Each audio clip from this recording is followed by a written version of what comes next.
Buya. Waalaikumsalam warahmatullahi wabarakatuh. Ya, semoga Buya beserta keluarga sehat semua. Masya Allah, makasih. Baik.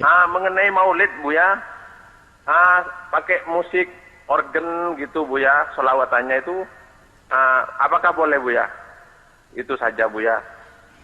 Baik. Semoga Buya beserta anak-anak di Al-Bahjah sehat semua. Doakan saya Buya selalu Buya. Amin ya rabbal alamin.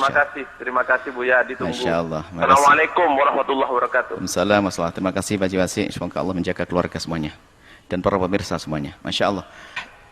Dalam beragama itu ada martabat. Akan tapi untuk menghantarkan orang kepada tempat tersebut bermacam-macam caranya. Ada yang langsung dikatakan pergi dengan isyarat, dia bisa pergi ke tempat tersebut. Ada yang perlu dirayu, ada perlu dininabobo. Jadi ada orang diantarkan kepada kemuliaan bermacam-macam cara. Tujuannya adalah bagaimana orang itu sampai kepada kerinduan kepada Allah dan Rasulnya. Kalau seandainya caranya adalah, makanya caranya bermacam-macam. Dibacakan sejarah Nabi langsung nyambung, oke. Kadang perlu nasyid, oke. Jadi masalah musik, kita kembalikan pada hukum musik yang pernah kami bahas adalah hukum musik, asalkan itu bukan ta'bul fusak, bukan kebiasaan orang fasik, maka musik seperti hal-hal yang lainnya. Seperti kentongan dan lainnya adalah alat musik juga.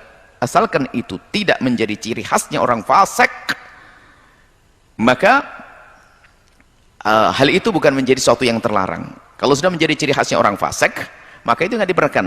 Kembali kepada permasalahan yang pernah kami bahas tentang hukum musik, bisa dilihat. Hanya kami tegas bahasanya, orang itu ada martabat. Martabat Anda mungkin, Pak Haji Wasi atau yang lainnya, mungkin termasuk orang yang sudahlah cukup dengan sholawatan saja tanpa apapun, sudah dekat, sudah serindu. Iya, Anda sudah pangkat tinggi, tapi yang lain, lagunya monoton saja, apa sih itu?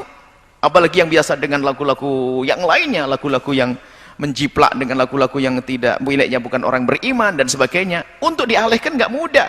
Sehingga perlu dikemas yang cantik, yang indah, suara yang merdu, kemudian juga irama yang menarik, indah, agar dia tertarik. Setelah itu dia mulai kenal sholawat kepada baginda Nabi SAW.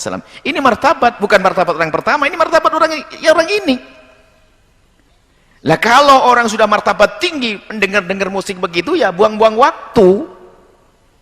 Seorang syekh ustadz yang sudah sibuk dengan santrinya, zikir saja kurang waktu, sempat goyang-goyang kakinya dengar lagu-lagu nasyid dengan musik, ya nggak pantas itu, martabatnya kan beda. Akan tapi ada sebagian orang martabatnya itu, bandingannya apa?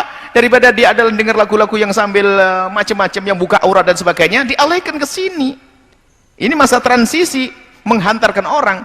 Artinya kita perlu menyesuaikan hal yang demikian ini. Jangan gampang kita mengatakan itu tidak boleh dan sebagainya. Sementara anak-anak muda kita juga perlu hiburan. Nggak bisa langsung kita paksa begini, nggak bisa. Dia perlu hiburan, maka dibuatlah nasyid sanjungan kepada Rasulullah dengan irama-irama yang indah. Tentunya harus konsekuen dong. Yang memberi irama itu jangan pasaran, jangan lihat pasar.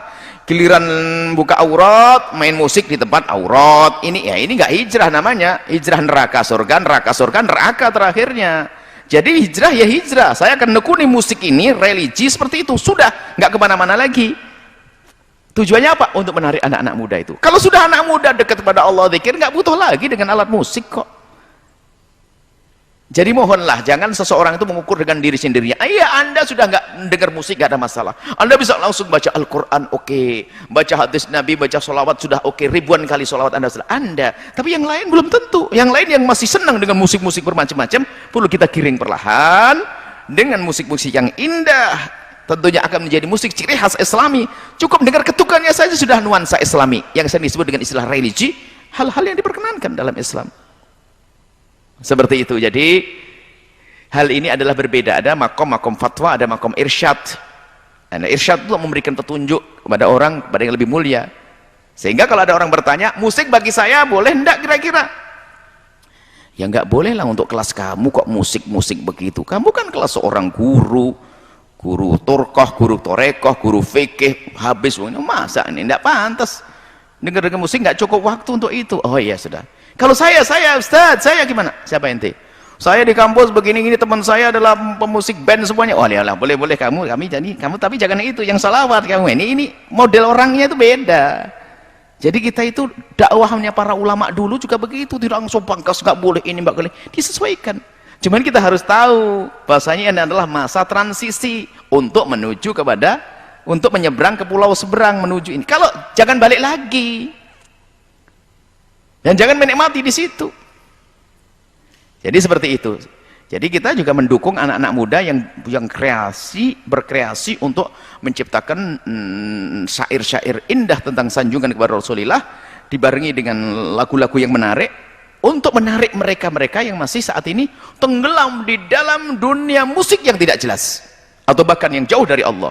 Untuk dientaskan melek masing lihat musik nuansa Islami terus digiring sehingga nanti di saat dia kenal Allah, kenal Al-Quran, kenal sholawat ini akan berkurang itu semuanya. Seperti itu. Jadi ada tahapan-tahapan di dalam kita mengajak orang kepada kebaikan. Jangan dianggap orang itu satu model. Karena kesalahan dalam berfatwa dan berdakwah adalah menganggap orang satu model, nggak akan berhasil di dalam dakwahnya.